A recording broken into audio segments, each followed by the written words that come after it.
We have traveled some several thousand miles across the sea from the nation of Doma, in hopes that we might find sanctuary in these lands. Sanctuary, Lady Yugiri?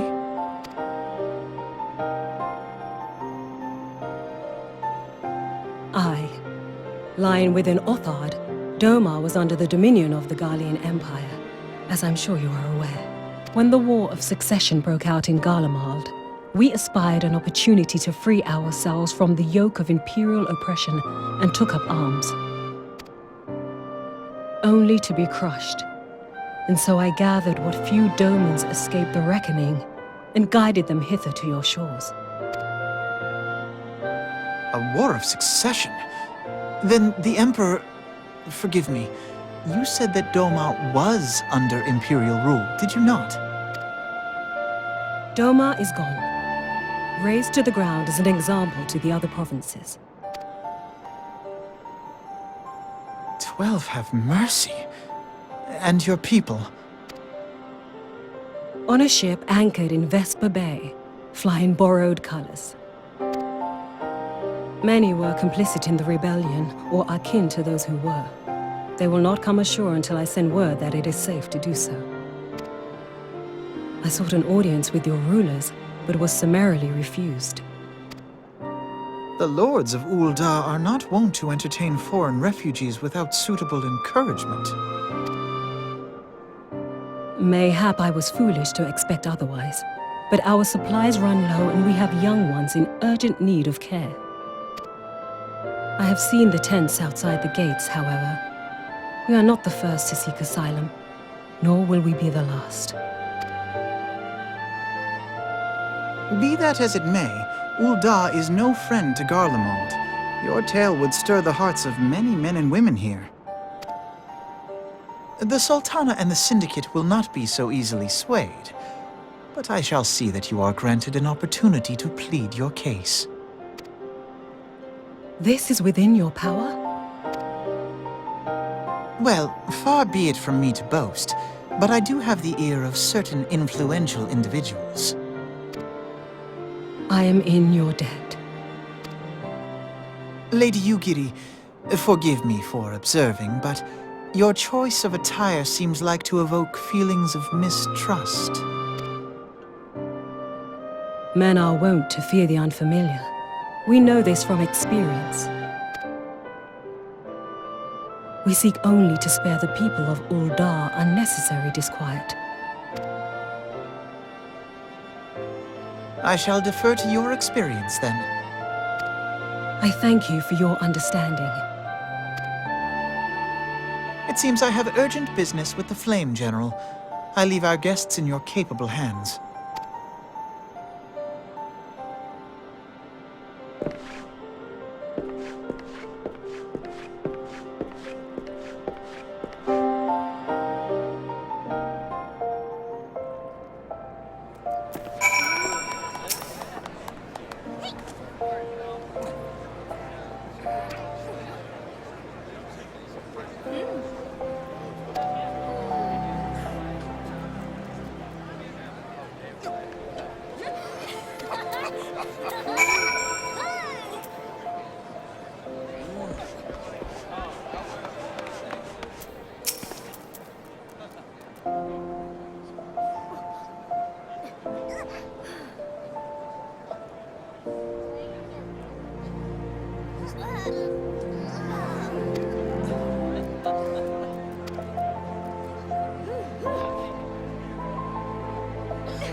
I, Ugiri of Domar, am honored to meet you at last, Your Grace.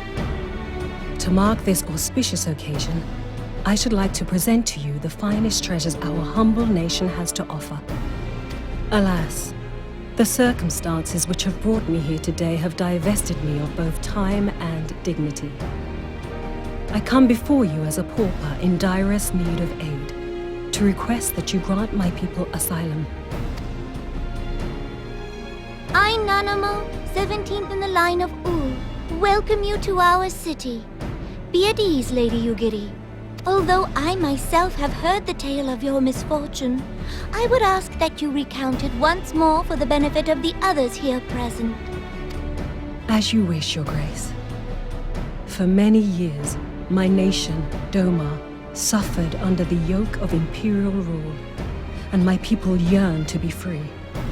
Thus, when a war of succession broke out in Garlemald, we sought to take advantage of the chaos and reclaim our liberty. Alas, our enemy proved less preoccupied than we had hoped, and our rebellion was put down in the most brutal fashion. Those who survived, how many do they number? More than 200 souls huddle within the cramped confines of our own galleon's hold. Yet this figure accounts for but one of a number of ships which escaped the purge. It is my hope that you will allow us all to dwell within your walls. Should that prove unfeasible, however, I humbly ask that you accept as many of my people as your resources allow. Pray understand, we do not beg a boon, but propose instead an arrangement. We would serve as soldiers or tradesmen until our debt is repaid. What are the Syndicate's opinions on this matter? I, for one, think it's a marvelous idea. Lady Ugiri and her people strike me as an industrious lot, and there are parts of the city which have yet to be fully restored. If they are willing to work, I see no reason not to let them. The head of the Mirage Trust is not known for his generosity. He sees profit in this. I agree. That said, these are foreign refugees. To admit them would require a formal resolution. Shall we call a vote?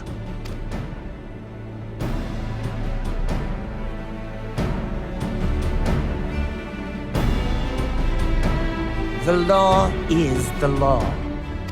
Lord Lolorito? Tell me, are you blind or willfully ignorant? Even now, our streets are choked with the displaced victims of the Calamity and Alamigan refugees. They live hand to mouth, subsisting on aid provided by the immortal flames, the cost of which grows ever higher. The wealth of Ul'dah is not without limits, my friends. And need I remind you that these refugees are prone to violence and criminal activity? You have all read the reports, I think. Without homes or employment, it is only a matter of time before men grow desperate and take that which they imagine has been unjustly denied them. Yet, knowing this, you would have us swell their ranks.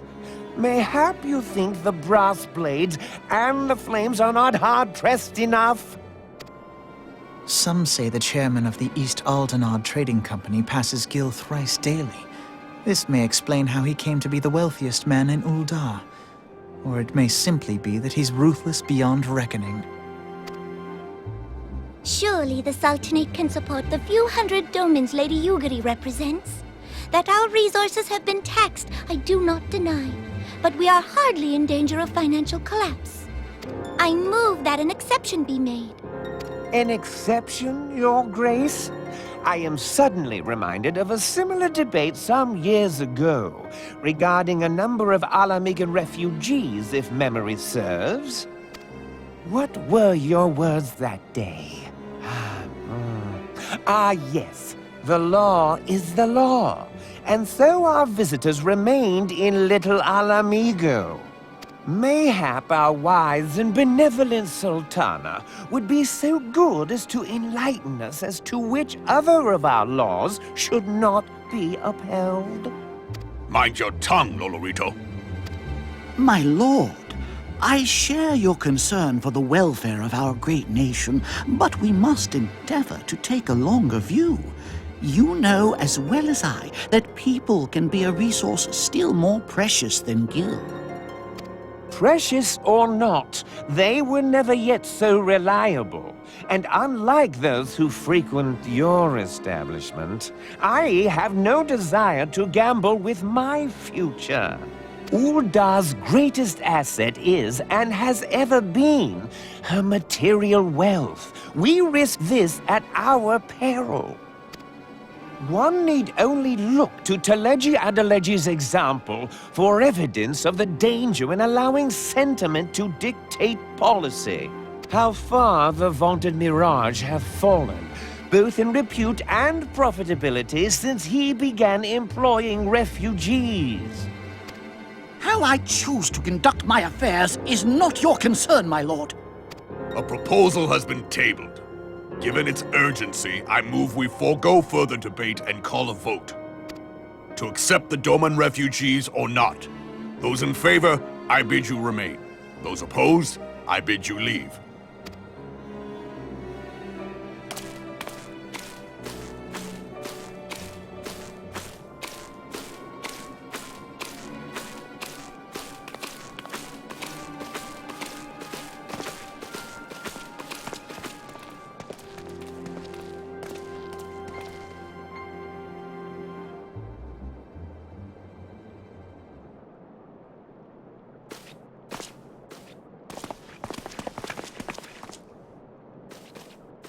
Would that it were within my power to welcome you and your people, Lady Yugiri. As you have observed, however, my authority in such matters is regrettably limited. Without the consent of the Syndicate, I cannot act. I understand, Your Grace. And I appreciate all that you have done on our behalf. The nerve of the man! If that bastard had not forsaken the eastern trade route, Little Alamigo would now be thriving. Oh, that you should have traveled so far under such dire circumstances, only to be refused in this manner is utterly unconscionable. Pray, accept my sincerest apologies.